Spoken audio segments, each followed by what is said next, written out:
మేషరాశి వారికి 4వ స్థానంలో గురువుగారు ఉచ్చ పొందుతున్నారు.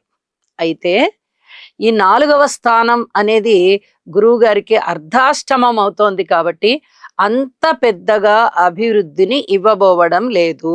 ఇప్పటి వరకు ఉన్న సుఖశాంతులు కొంచెం తగ్గే విధంగా, ఇప్పుడు ఉన్నటువంటి సుఖశాంతులు కొంచెం తగ్గే విధంగా, ఏదైనా స్వగృహ నిర్మాణ పనులు కొద్దిగా ఆలస్యం అయ్యే విధంగా, మానసిక చింత ఏర్పడే విధంగా, శారీరక శ్రమ పెరిగే విధంగా, ఏదైనా కొనుగోలు అమ్మకాలు చెయ్యాలి అనుకుంటే అలాంటి పనులన్నీ కూడా ఆలస్యం అయ్యే విధంగా, ఉద్యోగ జీవితంలో కూడా కాస్త మందగింపుగా ఉండే విధంగా, ఇలాగా కొంచెం చికాకు పెడుతున్నట్టుగా ఉంటాయి.